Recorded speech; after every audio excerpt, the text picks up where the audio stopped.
ওই সবজি দাম যেটা দড়ি উঠেই দাম কি কাম কোন ওই সবজি দাম যেটা দড়ি উঠেই দাম কমে বাড়ে। এই দেন এক জায়গায় তুমি কিনলাম 50 টাকা, আরেক জায়গায় কয় 60 টাকা 80 টাকা।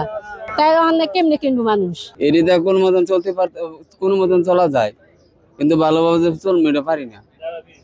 এক এক জিনিসের দাম এক এক রকম। যেমন তো আলুর দাম একটু কম, অন্য অন্য জিনিসের দাম একটু বেশি। তরকারির দাম বর্তমানে একটু বেশি, আগে একটু কম ছিল, আগের তুলনায় অনেক একটু বেশি। মাংসের দাম তো আগে বেশি ছিল, ওই সরকারের আমলে বেশি ছিল, এখনো বেশি। আগের মতনই, কমে নেই।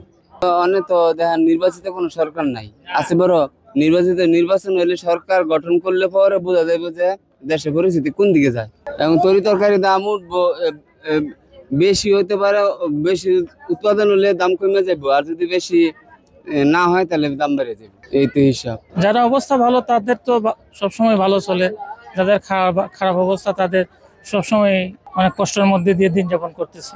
এই আর কি দেশের পরিস্থিতি ভালো, তবে ইসলামিক রাষ্ট্র শাসন আসলে আরো ভালো আশা করি আর কি।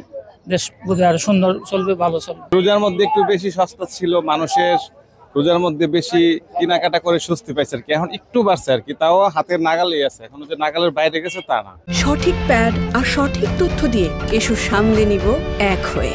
Mona Lisa sanitary napkin. আসলে এটা তো উৎপাদনের ব্যাপার, শীতের সিজন তো চলে গেছে, এখন একটু তো দাম বাড়বেই, এটা আমাদের মাইনে নিতে হবে। যে অনেক যে দাম বাড়ছে তা না, আছে রিজনেবলই আছে মোটামুটি। দর দাম বলতেই দাম কমবো বাড়বো এরকমই তো চলতেছে, কমে বাড়ে। এই দেন এক জায়গায় তুমি কিনলাম 50 টাকা, আরেক জায়গায় কয় 60 টাকা 80 টাকা। তাই অনেক কেমনে কিনবো মানুষ? অনেক ভালো চলতেছে, বাংলাদেশের পরিস্থিতি অনেক ভালো আগের থেকে বুঝতেছি।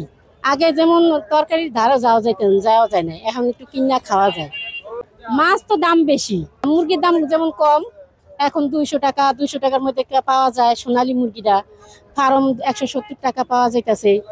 আগে তো ধরেন 250 টাকা 220 টাকা কেজি ছিল, এখন তো কমছে। হ্যাঁ, সবজির দামটা একটু বাড়তি বেশি, আগের থেকে মোটামুটি একটু কমে আছে। তো সামনে সবজির সিজন আসলে আরো কমবে, তবে আরো নিয়ন্ত্রণ করা উচিত। সরকার যদি একটু তদারকি করে তাহলে একটু কিছুটা কমে আসবে বলে আমি মনে করি। না খুব বেশি না, খুব স্বাভাবিক আছে আর কি, স্বাভাবিক বাজার চলছে আর কি, এইভাবে হ্যাঁ কেনাকাটা খাইতে পারি। সবজি দাম বেশি, সবজি ওই যে বেগুন বলে 80 টাকা 100 টাকা, পেঁয়াজ বাইরে গেছে গা 550 টাকা। আগে যে দাম খাইতাম অনেক একই দাম, কোনো কিছু হইলে চড়াইয়া দেয় দাম। এই যে মুরগি লিয়েছি, ওদিন মুরগি আসলে 160 টাকা, অনেক মুরগি হয়ে গেছে গা অনেক 200 টাকা। কি খাম? মাছ দাম, ওই সবজি দাম যেটা দড়ি উঠেই দাম কি খাম কোন? গরিবের হয়েছে মরণ। অনেক কোন সরকার কত টাকা দাম করে কইবা পারি না, অনেক সরকারের হাতে সব, আঙ্গ হাতে তো নাই।